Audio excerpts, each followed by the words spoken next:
You ever get that sinking feeling when you open your HOA bill and it makes *0 sense? That was me last month, standing in my kitchen, staring at a pool fee that had suddenly jumped by over 60%. No warning, no explanation. Just a fat line item that looked like it was designed to make my wallet cry.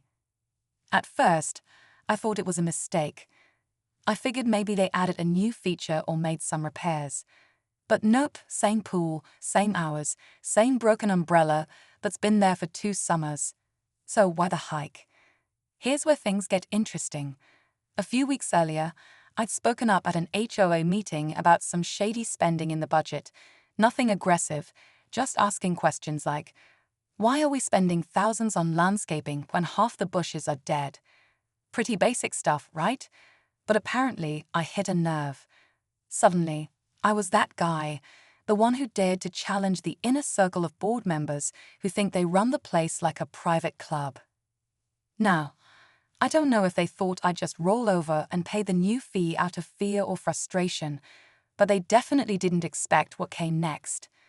I dug into the bylaws. I talked to a few neighbors. Turns out, I wasn't the only one fed up with the weird spending and unexplained fees. And buried in the HOA's own rules was a little-known clause, a financial pressure valve, if you will, that could freeze new budget changes dead in their tracks.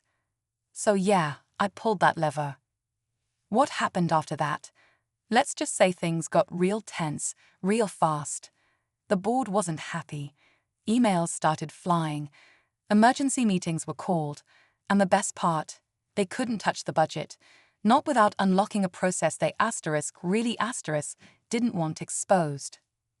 Want to know how I turned one spiteful fee into a financial lockdown the HOA couldn't escape? Stick around, because this story's just getting started. So let me rewind a bit and give you some context, because this whole situation didn't just come out of nowhere. I live in a mid-sized neighborhood with about 60 homes.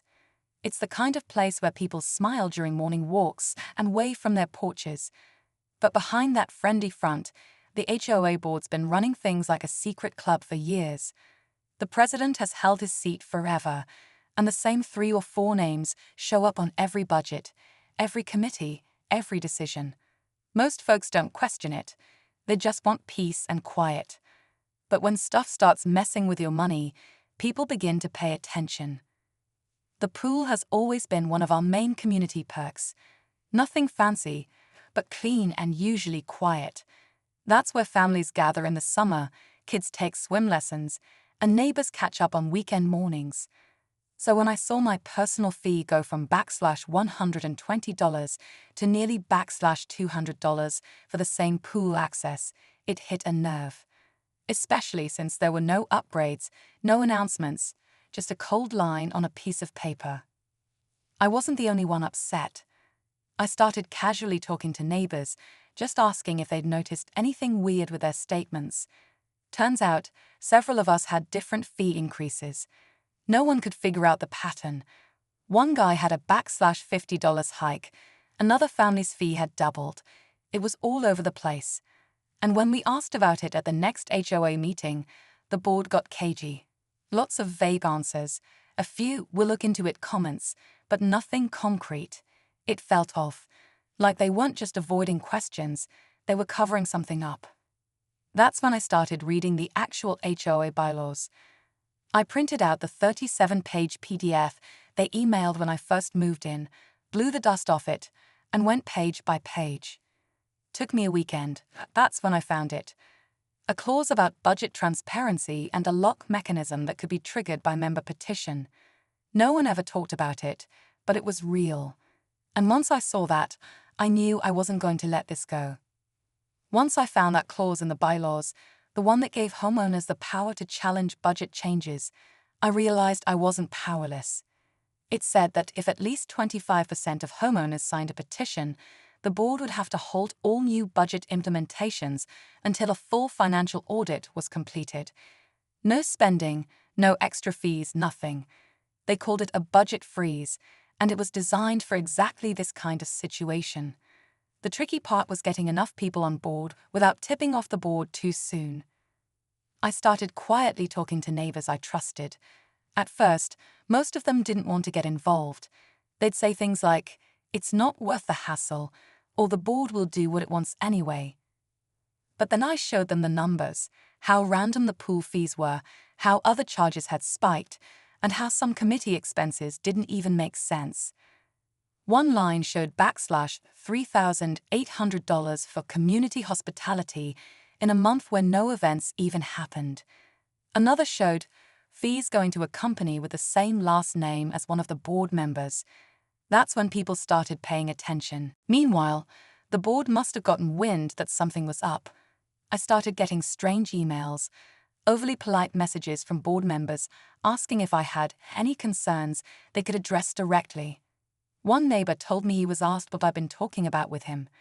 It started to feel like surveillance, like they were trying to get ahead of something. But I kept going. I knocked on doors. I explained what the clause meant in plain terms. I didn't tell anyone what to think. I just showed them what was already written in black and white. By the end of the second week, I had over 20 signatures, more than enough to file the petition. That's when the tone changed.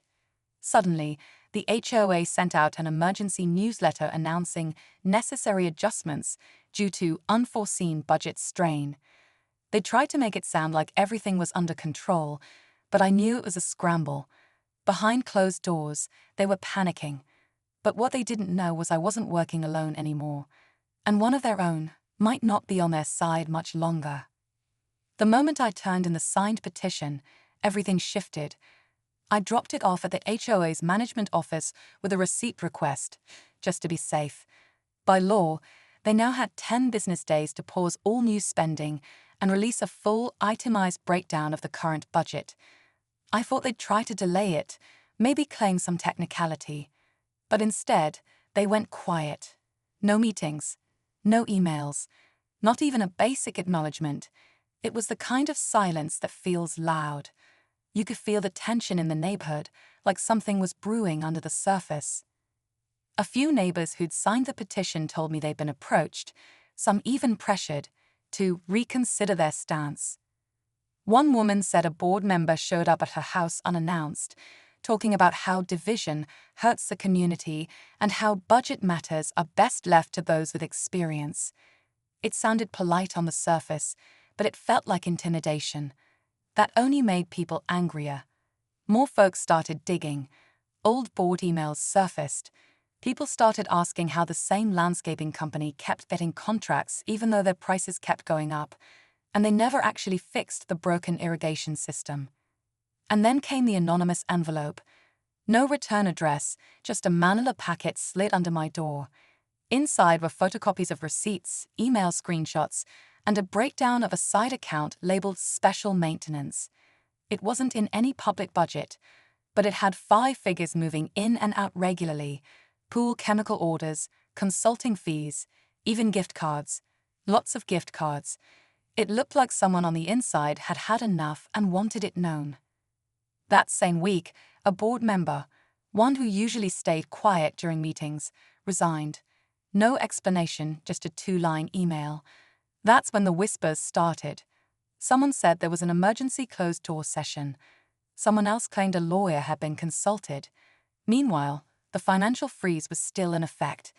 They couldn't spend a dime outside the approved budget, and they knew any attempt to do so would risk legal fallout. All I knew was this: I'd kicked a hornet's nest, but what was about to come out of it, that was still anyone's guess. Just when I thought I had a grip on things, the story took a turn I didn't see coming. A neighbor, I'll call him Mike, who had been pretty neutral this whole time, knocked on my door one evening. He looked stressed, like he hadn't slept in days. He told me he'd overheard something at a late-night meeting at the clubhouse. Apparently, not only were board members trying to get around the budget freeze, they were working on pushing through an emergency vote to approve a community infrastructure upgrade. Code for reclassifying funds to make them spendable again. Basically, they were trying to legally outmaneuver the freeze by giving an old expense a new name. If it passed, everything we'd worked for would be undone overnight. What made it worse was that they were doing it quietly, through a loophole in the HOA bylaws that allowed urgent expenditures without a full member vote, as long as the board agreed unanimously. That's why the recent board resignation was such a big deal. They were one vote short, and now the rumor was they were trying to fill the vacant seat fast, like really fast, by appointing someone who would go along with the plan without asking questions. Here's where it got even messier. Someone leaked that my name was being floated as the reason for all the community unrest. A memo had allegedly gone out to the board and a few select homeowners, calling me a disruptive influence. Me, for asking where our pool fees were going, for reading the bylaws, for using the process they created. It was wild. So now, not only was I trying to hold a line on the budget freeze, but I was also becoming a kind of target.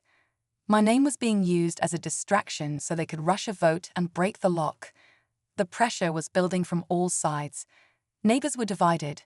Some supported the freeze, others just wanted it all to go away, no matter what it cost. And in the middle of it all, a last-minute meeting was suddenly announced, one that wasn't on the calendar, with an agenda they refused to share. Something big was coming, and I had no idea who I could trust anymore. The night of the surprise meeting, the clubhouse parking lot was packed. Way more people showed up than usual. Some had never even attended an HOA gathering before. The air felt thick, like everyone knew something major was about to go down. I showed up early and grabbed a seat near the front.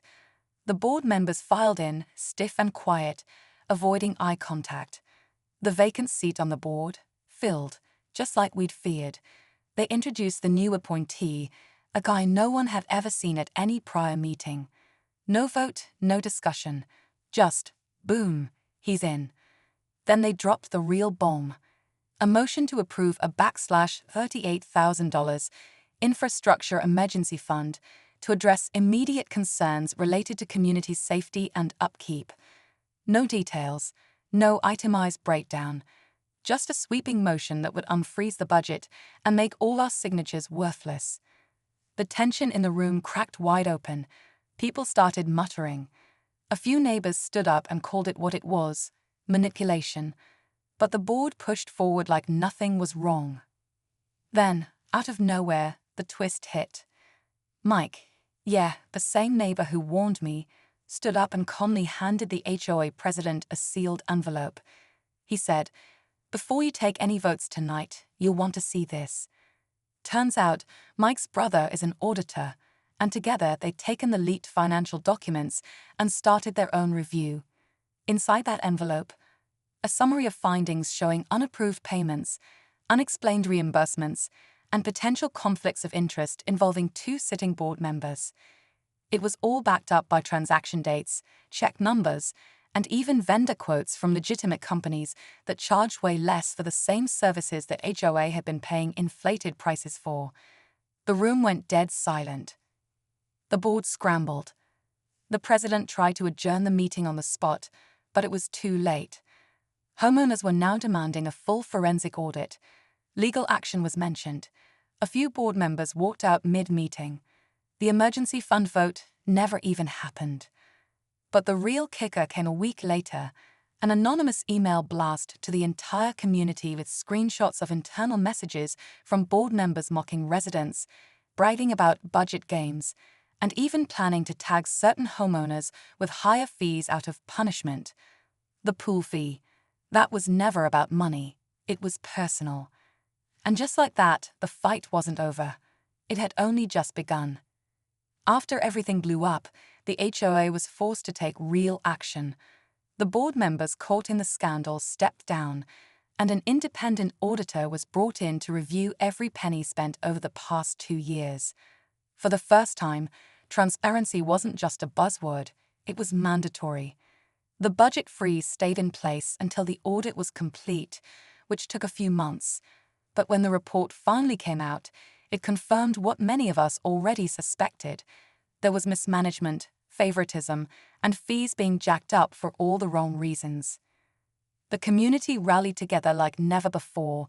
Neighbors who hadn't spoken in years started meeting regularly, forming a new homeowners committee dedicated to keeping watch on the finances and ensuring everyone's voice was heard. The new board elections saw fresh faces, people genuinely interested in fairness and openness, not just maintaining the status quo. The pool fees were adjusted back to reasonable rates, and any unexplained charges were refunded. Looking back, what started as a frustrating surprise over a pool fee turned into a full-blown fight for accountability. It was a reminder that sometimes you have to speak up, even if it feels uncomfortable or risky. And that knowledge, knowing your rights and standing up for your community, can actually make a difference. The HOA learned that they can't just hide behind bylaws or push through budgets without transparency. And for the rest of us, it's a lesson in staying informed, paying attention to where your money goes, and not being afraid to ask tough questions. So if you ever feel like your HOA is jacking up fees without a clear reason, don't ignore it. Dig in, get others involved, and remember, the rules are there to protect you too. Because at the end of the day, a community only works when everyone holds each other accountable. Thanks for sticking with me through this story.